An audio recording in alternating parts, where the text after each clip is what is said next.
Welcome. My name is Fred Sandoval. I'm the Executive Director for the National Latino Behavioral Health Association, NALBA for short.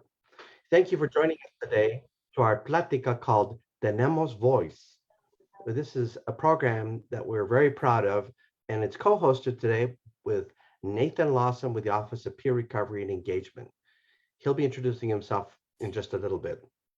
NALBA is a nonprofit organization dedicated to the well-being of Latino individuals, their families, their communities in New Mexico and across the United States. Our mission is to address the disparities and barriers affecting the behavioral health of Latinos. Today, we're excited to present our Pláticas series called Tenemos Voz, which is in English, we have a voice, and we discuss topics including Latino peer recovery and about the journey of hope and transformation.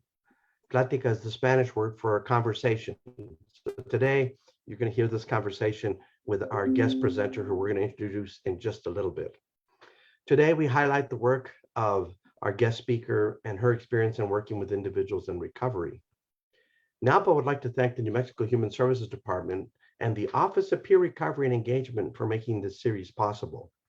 Each month through June of 2023, NALBA will host speakers directly involved in recovery who will share their story, their insights, their experiences, and also about resources that are available to help make recovery possible.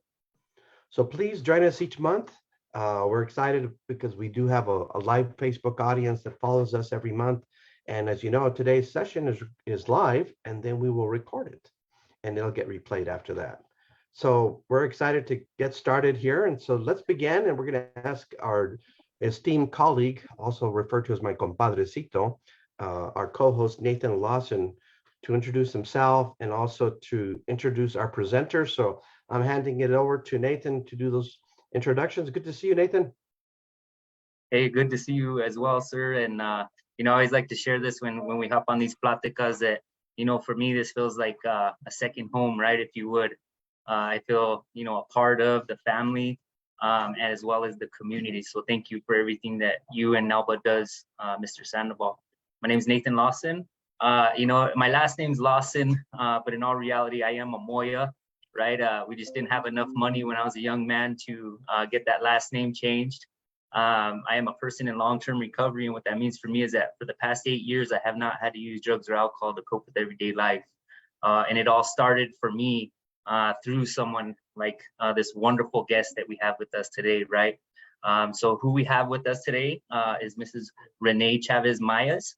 She is from Albuquerque, New Mexico, and is the Social Services Coordinator for the Violence Intervention Program and the LifeLink Training Institute's Crisis Counselor Team Lead.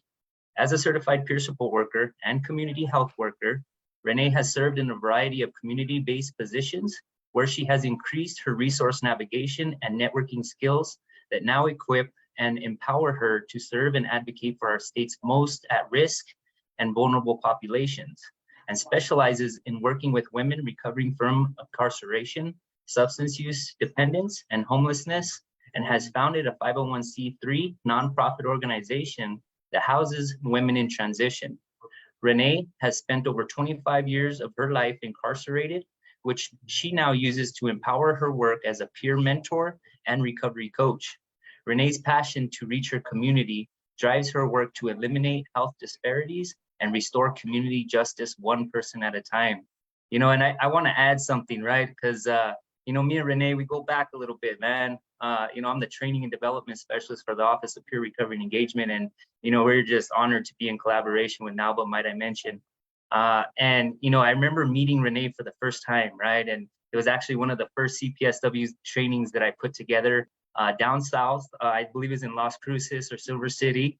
And I just remember meeting her, right? And, feeling her energy, and right, she just came right up to me and told me what she wants to do, right? Who she was, and, how she wanted to use her lived experience to impact her community in a productive way, right? And man, she's fierce in what she does.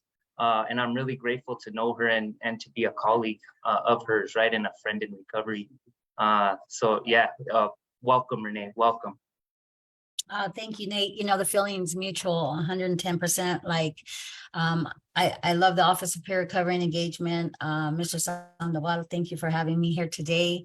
I just feel like, this team, we multiply, man, and it's powerful, man. It's a great movement to be a part of. Super excited about this. So, Well, yeah, well, and thank you for the introduction. So, again, my name is Renee Chavez-Maes, and I have been, what's cool about that story is when I came to be CPSW certified, it was actually the last one before COVID, shut us down. Everybody went lockdown, right? Status. And then we had to figure out a way to continue the work, right? To continue the movement, which Militia, Nate, and everybody have done an amazing job at. Unfortunately, we do Zoom now when we're training. And I am a trainer for the Office of Peer Recovery. My passion is CPSW, certified peers. So, I have to tell you that I have a lot of passions, as you heard in my bio and Nate's introduction. But, for me, at the end of the day, it's like, it's like just reaching people where they're at, whether they're barely getting into recovery, or maybe they've been in recovery, they're 3 years or more clean. How can I connect them with the Office of Peer Recovery? How can I connect them with the movement of behavioral health? How can I get them on the path that was so graciously offered to me, so that their life can begin and they can start living their best life? So super excited. That's my passion. well, with a description like that, all I can say is, my God, it already energizes the interview, the plática, right? Because Yeah. like Nathan says, you kind of exude all of that energy, but that says something about you, right? And the question is, what would you like our live Facebook audience to know about you? Because if you think about our stories, right? Each of us has a story about what gets us to this very moment here that we're capturing live, right? So Yeah. most of our folks who don't know you would love to know you. Yeah. And then two, I have to tell you, when we opened up Facebook, boom, we almost had as many participants as we typically do by the end of the show. So all I could say is, you must have a fan base, Renee, because all I could say is, we're going to have lots of comments and questions coming for you. But tell us a little bit more about your story that you're comfortable sharing, right? Because Sure, we all have absolutely. a story. The short version is, I actually, my mom moved us into the international district. That back then it was the war zone in Albuquerque, New Mexico. She's a single mom, beautiful, beautiful woman. And unfortunately in that neighborhood, got connected with the wrong guy and ended up, getting turned on to drugs. And so my elementary years were rough, and started running away from home because it got real bad, and, started trying to make my own way as a young girl on the streets of Albuquerque. It was rough. With that, I started smoking crack, and I was, consumed with that. And then somebody taught me how to steal vehicles to support my crack habit. And, that's how my life of lawlessness began, in middle school, and so, I did juvie time, and before you know it, going in and out of the D home was commonplace for me. And it was so, like, I was good at it. I knew how to do it, right? I knew how to show up for court, and then, in my uniform, and I knew how to make my bed to make sure I stayed under the radar with officers. And so I became really good at that sphere of living. And so it empowered me in a way, because now that I know, and I've thought back and I've reflected on those years, I realized that becoming good at being incarcerated was just something that that happened for me. And so institutionalization just came easy so every time that the judge would be like, I'm sending you back, I'd be like, send me back. She would, like, I have family there. And it just became where my sense of belonging was. I was important. People cared. When I was there, I was sober, incarcerated. And so with that, at 18, I went to CNM. I was studying criminal justice, but I still had that monkey. I still, had a crack addiction. And so I would go celebrate by going to show off, because I had a great grandfather. He was amazing. And anyway, I would go show off, my winnings, basically, of my sobriety, right? My short-lived sobriety. I'd be like, my grandfather got me a car. I was in school. I was just, but I'd go back to the neighborhood, and, what happens in the neighborhood. And so there it would go. And so I got sent back to prison. And before you know it, I was in and out of prison. I have 11 incarcerations at New Mexico Women's Correctional Facility. That's, 11 reentries. That's 11 times in and 11 times coming out and trying to start over. And so what it did was it created me. I'm a guru at reentry, right? I know how to do it. And I never had family. So I would live at halfway houses, right? I always had to parole to a halfway house because I lost my grandfather in 2005. And so, so that's where I've done 25 years, but I don't count the last 2 years and 8 months because it was so phenomenal in the peer movement, right? But in prison, I made a family. Women, we create family units, moms, uncles, sisters, we create that family unit. And it's just easy for me to go back because navigating the world was hard. It was big, I always succeed. I was successful in prison. I wrote programs, I co-wrote programs. We did the Project Echo through University of New Mexico came in and they trained me how to be a peer educator, right? The extension community health outcomes. And I had a revelation studying for that when we studied the addiction piece, that I wasn't a moral failure. I got this concept of addiction as a disease model. And it was like, I remember being in the library studying for my presentation and just weeping because it was like, you mean I'm not a moral failure? Like I'm not just some outcast, like, that there's something going on with me chemically. There's something really, really going on, like diabetes or anything else, and it's treatable, right? And so that was my aha moment, and then with that, that intervention that came in through the University of New Mexico Peer Education Project. And then, God came into my life in such a mighty way that I was able to, I started getting into worship dance, sign and language dance, and I was able to express myself. And that's when I began to realize that a lot of incarcerated women were locked up at such an early age that we're like these little girls that never got to finish cheerleading. We never got to finish dance. We never got to finish playing Barbies, and so when God used sign language, sign and dance for me to be able to teach women how to express themselves that way, that's all she wrote. That's when my transformation really just started to, to take place. And you know what? That's where I wrote Frontline Resurrection, which is my 501c3 nonprofit organization where I house women. We have 2 homes in Albuquerque. And we're about to be probation parole approved, hopefully in the name of Jesus. And so I'm just really excited about that because that's the population that I'm equipped for the most, right? Because that's where I've walked, and those are my ashes, right? Incarceration, all those years behind those walls. And there's a part of the Bible where God says, I will give you beauty for ashes. And so he said to me, give me your ashes. And so, just picture me giving him all of the years incarcerated, all of the crack smoking, all of the meth, all of the broken relationships with my mom and my father, my sisters and my brothers, and just give me the ashes and watch what I'm going to do. And so that's where I'm at right now. And actually, I just celebrated 6 years, 3 days ago of being clean and sober. So super excited about that. Yeah. Congratulations. Oh my God. Absolutely. Well, Nathan, you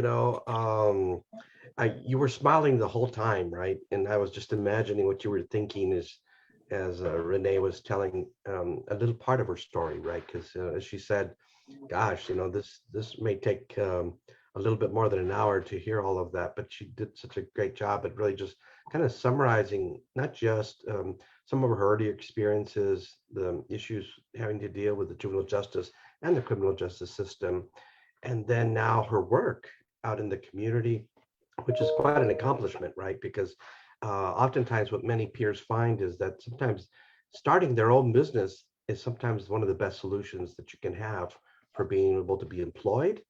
2, you get to be able to be an employer that models for other employers how to hire people who have had challenges with the legal system. Because when people have paid their dues, they have paid their dues, right? But we still have the stigma and this attitude in our country about, well, they're criminals, they're ex-felons and so on and so forth. Well, the problem with that is, talk about limiting opportunities. When you give people opportunities like you're describing, and you created many of these opportunities for yourself. So there's something about your motivation, your initiative. But Nathan, I know you're dying to ask a question, and you were smiling for a reason. So what's up? Indeed, Mr. Sandoval, and Renee, what a powerful story. The lived experience that you come with and that you have to provide is second to none. While you were speaking, right, I was able to really relate with, when you were talking about becoming used to, right, the institutionalization, right? It's easy to do time. It got to a point for me as well, right, where it was just easy to do time, right? Behind those walls, we joke around, doing time, standing on our head, things like that, right? So, when you were speaking, it brought it back for me, right? That feeling. And, for you to be able to re-enter society the way you have, right? You are a role model. And, just the next question I have, during your story, right, during your biography, I heard a piece around the community support worker. So can you tell us a little bit about what a community support worker does and what kind of work you do as a community support worker? Because that's a new role. We haven't really discussed that role too much on the Pláticas, and I think it's very important to educate our folks, right, and to let them know, hey, there are multiple pathways that one can enter into this workforce, right? Yeah, that's awesome. I'm so glad you asked that. So, of course, we know CPSW, we're community peer support workers, and we know that is our credentialing with 3 years of recovery, right? And then you have the community support work, right? Which is a great entryway because you can actually, let's say, I think I've told you, my peers all the time, like, I was ready at a year. Like when you're ready, you're ready. And I knew, when I was 1 year clean, I was already doing the work because I was serious about not doing drugs. And I had set my mind toward recovery and I was set on it. And so, with that 3 year on the CPSW credentialing, you can still get a CSW community support work and go out and serve your community at 1 year clean, at 2 years clean, until you get to that 3 years clean.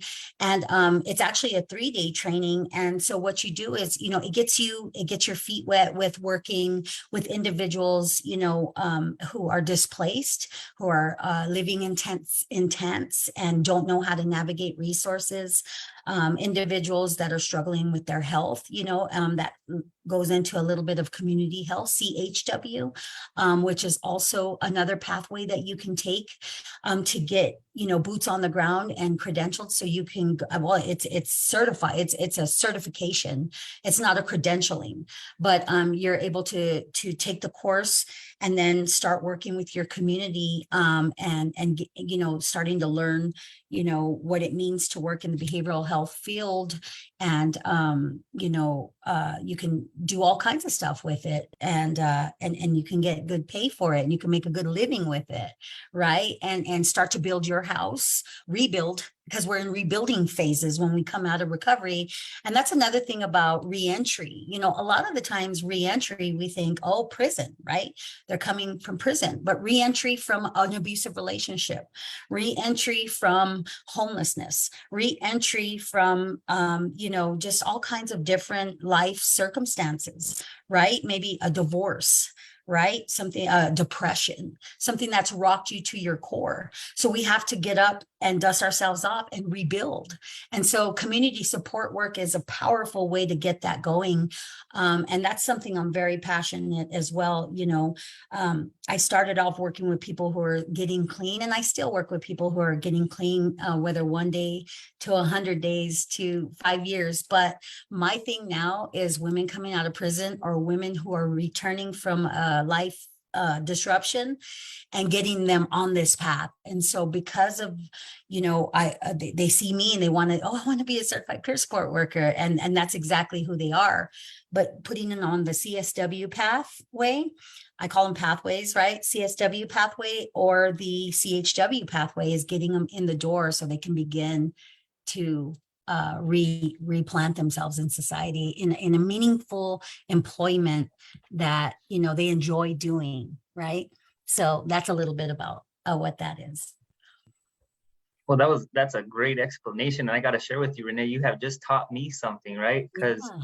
you know, I had heard of the role, but I didn't really understand that piece of it, right? So it's kind of like a pathway to enter into the certified peer support worker, right? And you get that experience and you have, much experience before you get into the training. So that sounds amazing. Thank you for, sharing that with us, because while we're vetting our participants for the New Mexico CPSW, sometimes we do come across folks, right, that don't necessarily have those 3 years just yet, right? So I'm going to use this and, start turning them on to that CSW pathway. So thank you so much for enlightening me. And CHW too. Yeah. CHW, yes, ma'am.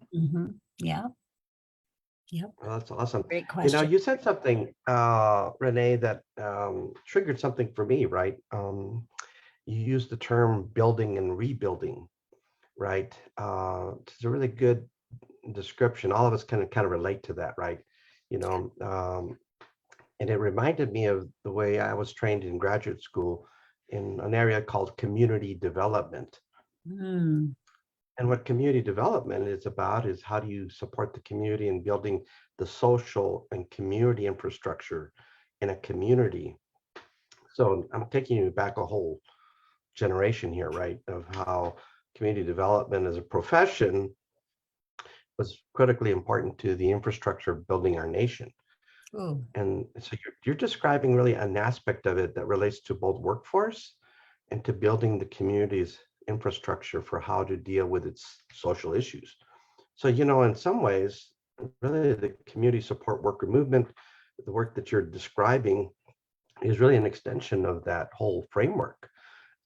And to even give you a bigger context, many of the work around community development actually started in the 50s. So in some ways, you're grounding yourselves in this movement and something this country is very familiar with, right? Cities do it the best. And the reason they do it the best is it's the community that's closest to the people, right? It's the government closest to the people. Anyway, I say all that to say is that you're a part of society. You're a part of building community, and you're building it one person at a time. And so my question to you is this, is what is that like, in terms of building it with one person at a time? And then how does that intersect with recovery, right? Because the person who's in a pathway of their own is going to come in contact with someone like yourself and who's going to help inform them about how to rebuild their lives. So it's that intersection, as we like to use that term today, but for us, Raza, we've been already saying this for a long time, is it's all in the relationships, right? But what does that look like for somebody who's pursuing rebuilding their lives and recovery at the same time? Oh, wow. God, what a phenomenal question. So when you're talking, I think about, I've been blessed with the opportunity to work with the Violence Intervention Program and, of course, with Lifelink Training Institute. And both of those have similar roles in the sense that, so we do that one. So we get a referral, especially with the Violence Intervention Program, you get that 1% of the driver of violence who, they're resistant to any kind of engagement outside of their sphere, their neighborhood, right? Their clique or gang, or their group affiliation, right? And so, strategically, first you got to be the example, right? If they see, oh, she's done 23 years in prison, and look, she works for the city of Albuquerque, like, so it's possible, as a felon. Absolutely it is. And so, for me, my strategy for that is I pour myself out into that one individual, based off their needs, individualized to who they are, because they're not me and I'm not them. However, we have some similarities, but we're community. So once I can gain their trust and build that confidence that I'm going to show up and I am going to, I'm going to advocate, and then encourage them on whatever skill they possess or whatever, strength they have, and build on that. And the way we do that is because I have previously, made connections with the Office of Peer Recovery. I've made connections with you, Mr. Sandoval. You know, I've made connections with Carolyn Anderson. I've made connections with the city of Albuquerque. I've made connections with La Placita Institute. You know, at every corner, you know, our role as peers and community builders, if we just make connections, we go to, you know, the conferences and we see people, we meet people. That way we know in an instance where I need NALBA, I can call Fred Sandoval and I can engage him like that. And then I can reach this individual with some now tangible resources, not just resources, but action, because, you know, it's easy to talk about it, but it's another thing to start moving them through the process. And the best part about for me, where I sit, you know, because I have Frontline Resurrection and of course my team at the LifeLink with 15 CPSWs who are phenomenal all by themselves, you know, using these resources to build up that one individual. You know, understand what I'm talking about? And when they turn around and they say, you know, I'm at, you know, here, look at my CNM ID, and you see the joy in their step and the result or the outcomes, right? There's real tangible outcomes for this individual when he goes home tonight. That's the magic, right? And then all of a sudden the pathway that because you don't do it for them, you walk them through it, you know, and as you walk them through it, they learn by doing. And then in turn, when you're not looking and they're in their sphere of influence, they're walking their little brother through the process or whatever. And so we're multiplying in that sense. And that's how we build community. It's like a web or a vine, you know, when we grow and we flourish, our vines reach over the wall and touch the neighbor, you know. And yeah, so just constantly just believing in people again, because how many of us like to be like believed in, right? And encouraged and motivated. And, you know, sometimes it gets hard, you know, because after a while, this phone right here, it does not stop because of all the many lives that we've touched. And so being able, right now I'm on a 10-day break from work because we have to refuel ourselves. We have to, because if not, then we're not as effective. I'm only 5% effective when I could have been 100. I could have been at least 50, you know, in all of the different capacities that we work. And of course, burnout, right? I don't want to be tapped out when when somebody comes knocking at my door, you know, or ringing my phone or in my office, you know. So yeah, it's community building is definitely, I like to say one person at a time, because while they're in front of you, they're in front of you. I'm sure I got piles of work all around me and everybody is on standby and holding for an opportunity to sit with us. But it's the person right there in the moment, one person at a time. We just got to focus. My husband teaches me that, actually, who's very amazing, by the way. Pray for him. That's I so hope awesome, that Renee. answered, Fred. Hey, Mr. Sandoval, if I could, Renee's speaking my language, man. So, you know, Renee, I really heard you mention something that is, you know, what, in my opinion, what I consider really the spirit of peer support, right? And what that is that you mentioned you help our folks build off of their strengths, right?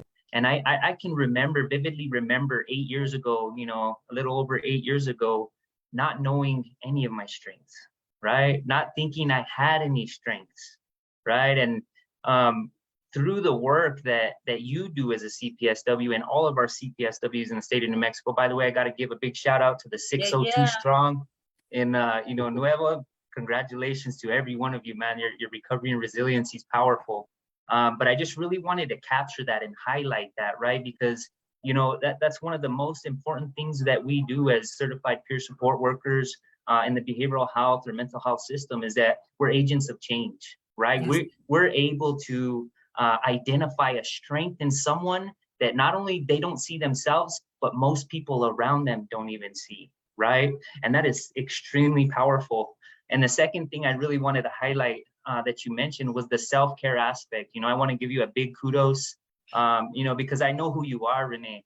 For you to be able to slow down and say, hey, man, I need some time for myself, you're really role modeling the principles of recovery, right? You're role modeling what we teach our clients, right? And that is what makes the impact so effective, is that we don't just talk about it, right? We don't just tell people, hey, self-care is important, you know, this is what we need to do, but we role model it, right? We walk it. And, you know, I know for myself, that's a hard one to swallow when I got to say, hey, I'm beat. Hey, I'm beat. I need to slow down and I need to take care of myself, right? So big kudos to you on, you know, around both of those. You know, I do know, and Mr. Sandoval, let me pass it to you, senor. I'm sure you Well, got you know what I something like too. about I like working with Nathan and Militia is that, you know, you get them going and ya se saltó el tren, as we say, man, that train takes off, you know. All we need is But some tacos. I know, hey, this plática might eventually evolve to plática and tacos. I mean, I like that idea. You know, of course, leave it to me eating tacos and it gets all over my shirt. But anyway, the truth of it is, you know, someone actually said this, yeah, I like to spend my lunch hour with you guys because you guys are talking, I'm eating my lunch, you know. So, hey, we're helping take care of other people and their self-care, right? Nutrition being one of those aspects of it, you know. But, you know, this is really so cool, you know.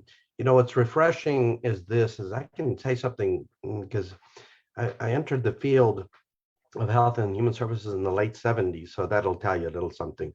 And so I've had a chance to see over all those years how the system has worked and how it's failed us in many ways. And there it is. We're still trying to survive in this society of ours today. But I can tell you, I can share this insight because it's one of those things that I think you should all leverage, take advantage of, right? There was a time where, in fact, people who were incarcerated and put in jails and detention facilities are really being treated as outcasts and really locked away and hidden away. And all of that energy got put into institutions, right, of control. And so you would say, well, how's that relevant to today? Well, it's a tool that's been used and continues to be used. But here's what's happening is the individuals who were incarcerated or who were detained and served their time were in human beings.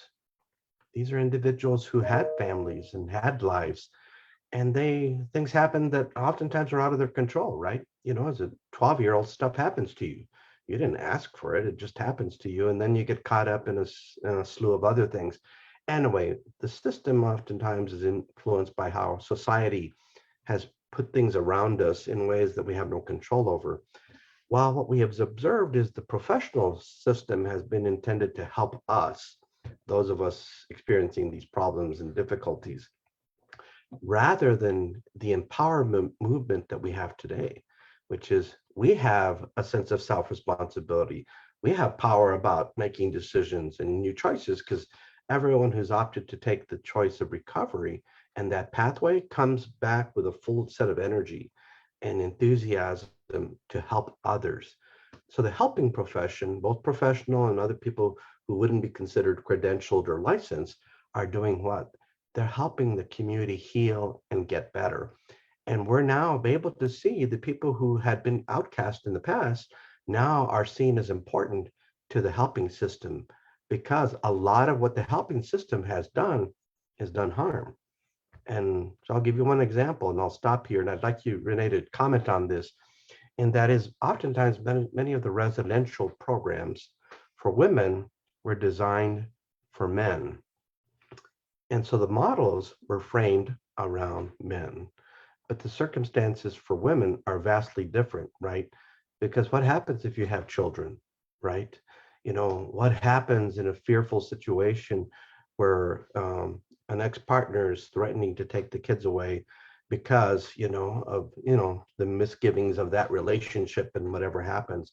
So say something about how it is that this newfound energy in the movement, and particularly for women, has been a part of your life. Because if you think about it, look at all the women who get to benefit from the work that you provide in your housing program, right? My gosh, it's different, right? Because you're using a different mindset about how to serve women, and particularly women of colors, and particularly Latinas, because you grew up in that community, right? So say something about that. I'd love to hear your take on that, because it's good to have different perspectives, and you clearly can offer that. So please. Absolutely. So much right there. You know, we are, our systems, though slowly evolving to realize that, hey, we were doing harm. We have an epidemic, and that's, our families are crumbled, and our grandparents are raising our grandchildren, and mothers are incarcerated or on fentanyl or on drugs and displaced or settling for an abuser, under the hand of an abuser, because if I leave with my children, we'll be homeless. And how many here in Albuquerque alone, I can tell you that when it comes to a homeless family that only has a mother, I mean, or even a mother and a father, like, family shelters are next to none, or overflowing. And so we know that the voucher systems and just the housing units itself so we're in crises in a lot of areas. And so just and starting from prison, like when we got to Western Correctional, it was a men's prison. And they didn't know, the guards weren't trained how to interact with women. It's just like, stay back, lock the door, like there's nothing, and from sanitary napkins, I mean, that's a whole nother issue, to being pregnant and giving birth incarcerated. I was chained to a bed when I gave birth to my 14-year-old. I was one of the last shackled, and then, breastfeeding, all of that things that happen that right there break the connection, that cause issues now moving forward in the infant and the children and the generational. So we're getting backed up on ourselves, right? It just can be a hot mess. And so, instead of taking on that big old piece of the pie, this is really my methodology. And I'm so blessed to have a husband who supports me, and a pastor, and just so many people in the community, because if we see a need and we have the ability to immediately try to engage and affect that one person in front of us who needs at that time, sometimes it can interrupt a natural workflow. It can interrupt what you're doing, maybe a big project. I try to do big projects because I have such great ideas. But because of the immediate needs on the streets now, with so many different situations, I tell my husband all the time, it's time to open a family home. Because, you want to serve the whole, you want to serve mom and babies. You can't just serve mom or just serve dad. And, so it gets really complex. But, with those of us who are out there recovered and like you, Mr. Sandoval, who have many years of experience, I mean, just that little nugget that you shared with me, I will keep forever, because it's the truth, right? And I need to know that, nothing new under the sun. This stuff has been breaking for a long, long time. It has been broken for a long, long time. And, we can't really save the world in big chunks. We just got to focus on who's in front of us, what we've been gifted to do, and the tools that we have. And at the end of the day, go home with that, be able to reflect.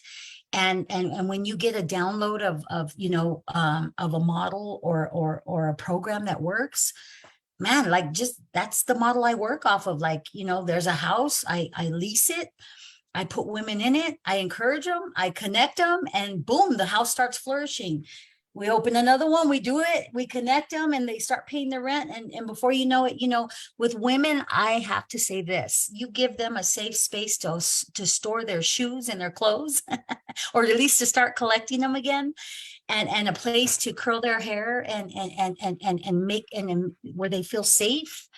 Man, women, I can't really, men too, but I'm not a man, I'm a woman. I specialize with women. And so, just give them that. And before you know it, their children are back in their laps, they're getting that, they're being restored. Families are being restored. And so, I think that being a voice, learning to be a voice, and to tell the stories, you don't have to use name and identifiers. However, legislature, Santa Fe, people need to know what's going on, what kind of recovery is taking place. I think Opry does a very good job of that as well. But, if you open my database of stories, I mean, we'd be like, whoa, right? Put that on some graphs, because there's stuff that goes off the books all day long. Carol Lynn Anderson tells me all the time, you got to get this stuff down. The data matters. I'm like, I know, I can't stop.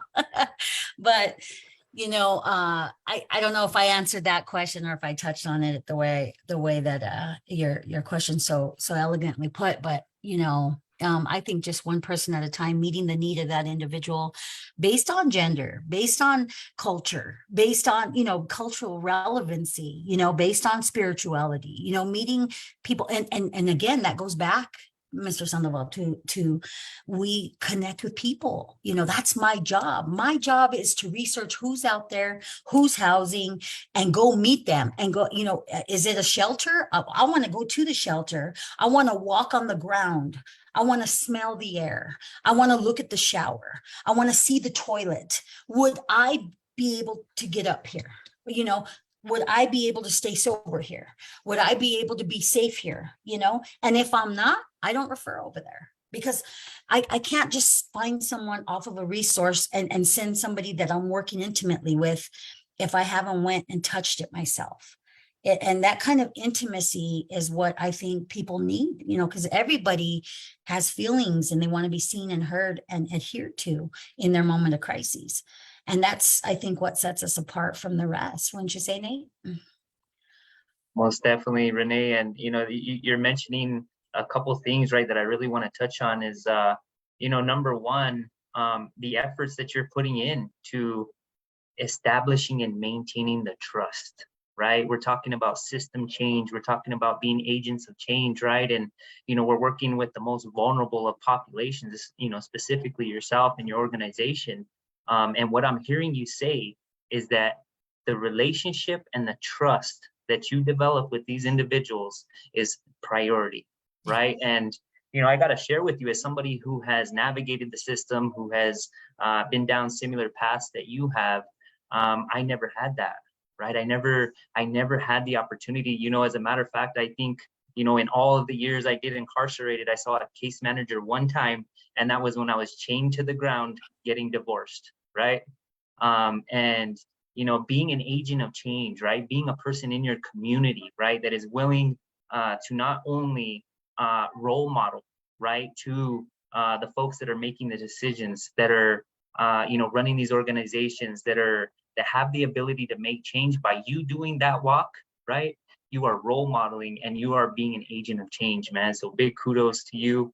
To be honest with you, man, I've never heard someone talk like that, right? I've never heard someone share such investment, right, into what they do, man. You just told me that you would walk in there, smell the air, taste the air, what I'm talking about, and make sure that this is somewhere that you can send someone that would not betray their trust, right? Because we've been let down so many times, right? I can speak from my own personal experiences that I remember being let down so many times that it was in my head, why reach out? Why would I try to be a part of a system that doesn't understand me, right? That doesn't give me the tools and what I need to recover, right? And to be honest with you, man, my first experience of peer support was inside of a cell. What I'm talking about? Was inside of a cell, man. And this guy had a Grim Reaper tattooed on the side of his face, right? I thought it was going to go the other way, but it became a peer support crying moment for me, right? And just being, you being an agent of change in your community, right? And not only being that agent of change, but I also see you raising up other leaders in your community, right? That is the true meaning of a leader, right? A leader does not want followers. A leader wants to raise up other leaders, right? Because we're not always going to be here, so big kudos to you on that. And I want to take a moment to really highlight and capture some very important work that you and LLTI and all the peers that are on that team, about the work that you guys have been doing for many, many, many years, right? It moved from being direct care to folks who are experiencing COVID-19 symptoms, displacement, things like that, now into, as everybody may know, the state of New Mexico has been experiencing fires and floods, right? So can you share with us a little bit about that program and, how you and your amazing team reach out to our communities and how you support? I have to, first of all, they call me, under Carolina Anderson, Augusta Candelaria, Raymond Anderson, that's our infrastructure, right? And I don't know if, well, I know you have, but I have to tell you, like, as when it comes to supervision, man, she empowers, Carolyn Anderson empowers us in such a way that she backs us up, she supports us, she encourages us, she believes in us, right? And that co-combination with a bunch of peers who are eager to work and eager to serve, the team that I've been serving with for over 2 years now, they call me the team lead, but each and every one of them is a team lead all in their own right. Like when I'm down or taking a 10-day, or, recently I've just been so overwhelmed, I can dispatch any of them and they can represent to the fullest. So let's just get that out. They're all team leads, each and every one of them. They're powerful. And so with the work that we do, we started with COVID, you touched on that a little bit, but right now we're serving up north. And we're serving the individuals that have been impacted by fires. And we also serve, Lincoln County and some of the other counties. We serve 5 counties. But, checking in with these individuals that are up north has been a little challenging. At first, when we first started the program, I really had to get on the ground and go find where they were, where they had landed, because they had moved them out into hotels, some to Albuquerque. It was all over the place. But little by little, we're beginning to get a process of recovery going up there, and being able, what we are is we're middlemen. First and foremost, we're crisis counselors, right? We're that individual on the other side of the phone. How was your day-to-day? What's going on? How can we serve you? That real tangible person on the other side that's genuine. Like, you know what? I don't know the answer. I don't know where that resource may be found, but you give me a day or two and let me research. Let me reach my team. Being okay with not knowing the answer and not trying to blow fluff, but going to find the answer and digging and digging and digging until we figure it out. Checking in with their reaction to the disaster, checking in on how they're coping, trying to figure out behaviorally, emotionally, physically, cognitively, are they showing symptoms of trauma? Of course, right? Vicarious trauma, anything like that. Knowing when to do a higher level of care and refer them up if it's, because we're not able to, engage like a mental health provider. However, we are able to see the signs and know when to engage a higher level of care to get an individual safe if that is necessary. Being trained in those processes and also just showing up to the events out north. And people are angry. Rightly so. People are saddened, people are distressed, they have anxiety, and being able to sit up and just really process those things, build relationships, and then, show up in person. What's awesome that has come out is we now have a quarterback in the North region.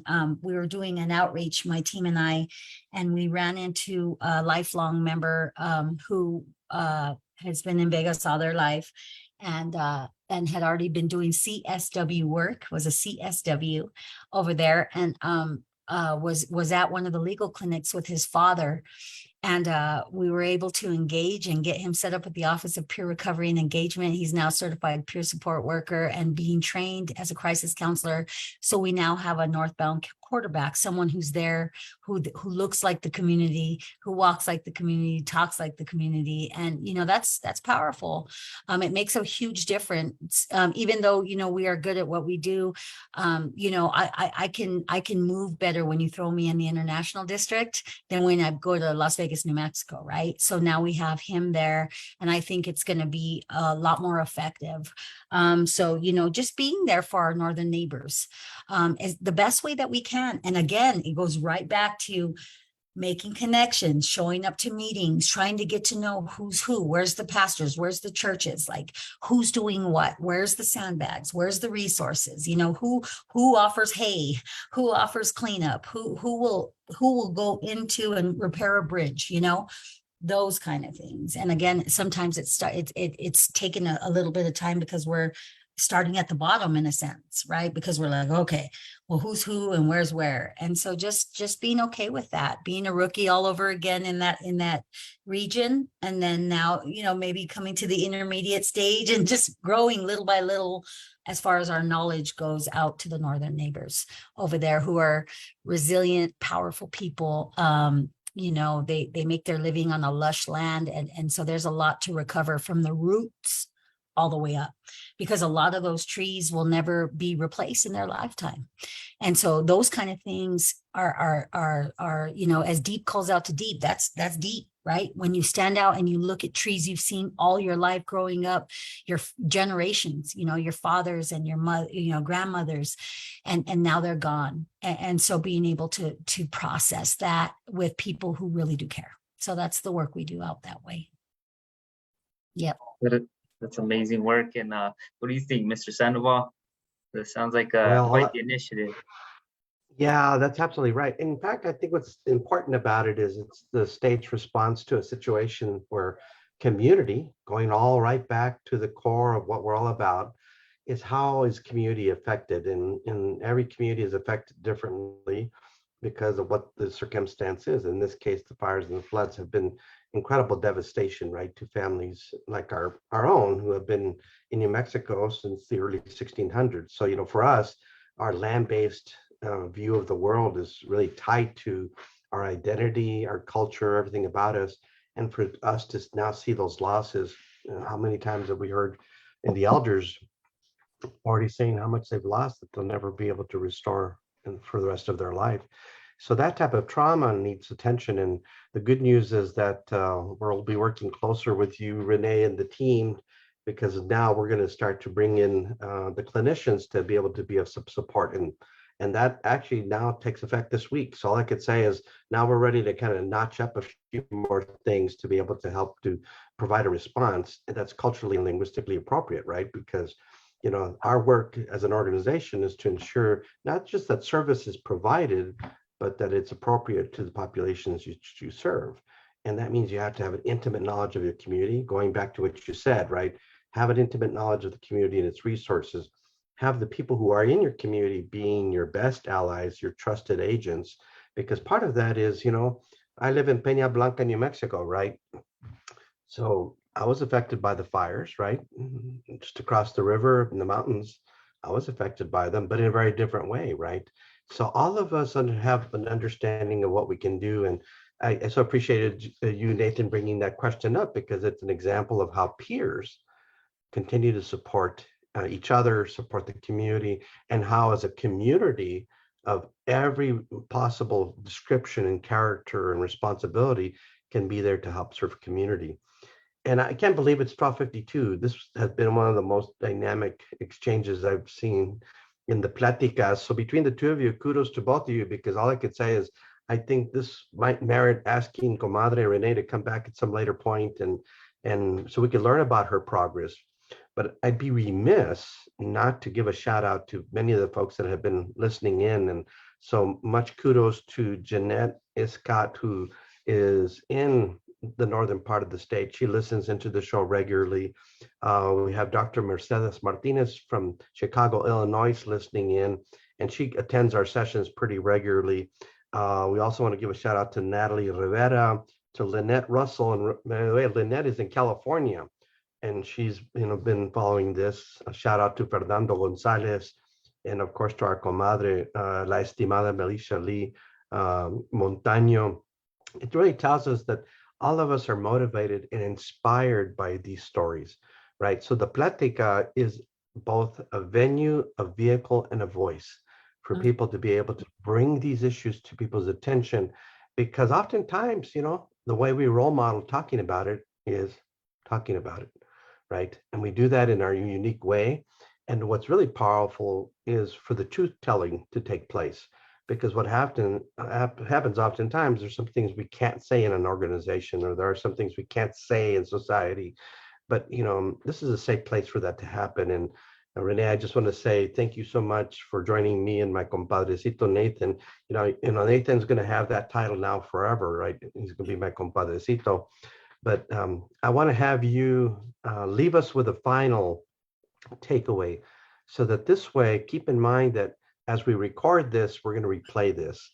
And we want to share this broadly because you are a voice to be able to articulate these things. You're trusted, and people recognize that, for all that you've done to inspire yourself.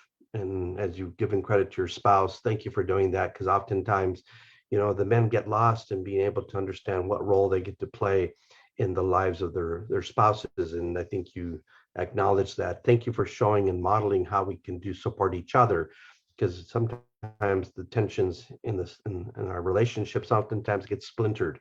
Here's an example of how we can even bring that together, how to bring that into play, because it inspires our work.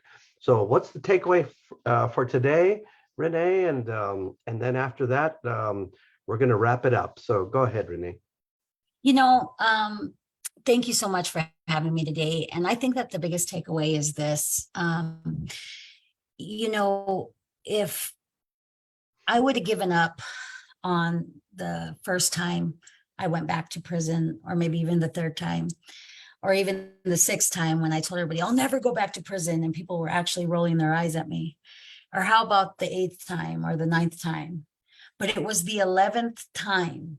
It was the 11th time that I went in and I came out, that last time I didn't go to a halfway house. My cousin actually opened her door, her and her husband, and they allowed me to parole for the first time in my life to a home. And so, with that said, living 6 years recovered now, I've almost 4 years out of prison. I'm off probation and parole for the first time in my life. I have 2 recovery homes, work for the city of Albuquerque. I'm a certified peer support worker, community health worker. I say all this to say this to everyone who's watching or who will hear this again. Don't give up. I know we look around and we see so many of our family members and our neighbors and the people that are holding signs on the corners.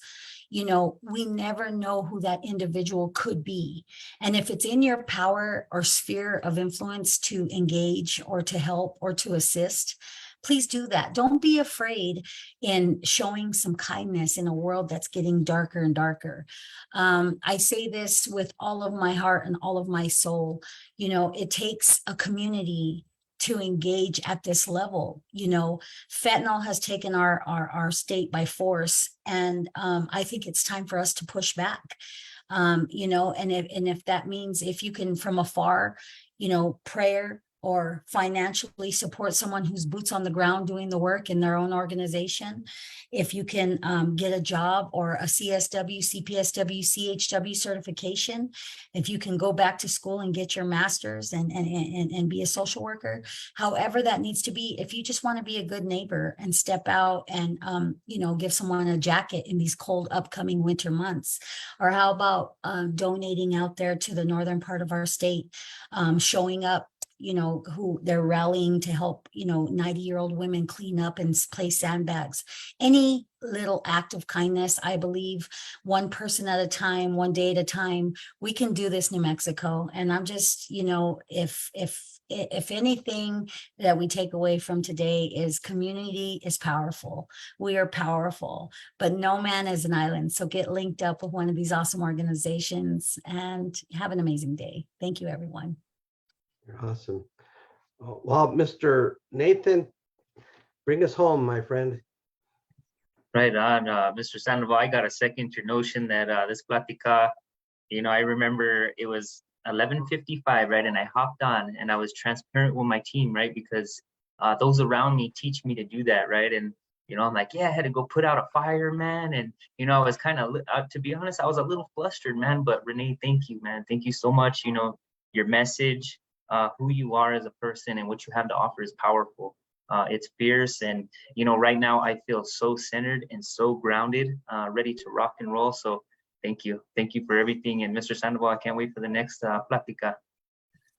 Well, same here. And for all of you who are here today on Facebook Live, muchísimas gracias. Thank you so much for listening in. Please share this with your own networks, your camaradas, your vecinas. And remember, because by not losing hope, it helps us realize that one is we have so much to offer, ¿verdad? And there's a proverb in New Mexico, I'm going to say it in Spanish and then in English, que la esperanza es la última para morir. You know, that hope is the last to die. And I hope that you have found today hopeful, inspiring, and more importantly, the kind of thing that you can say, I'm taking away from today those things that I can now do to help support myself, my family, and my community. So for all of you for joining us, muchísimas gracias. We look forward to seeing you at our next Plática. And with that, adios.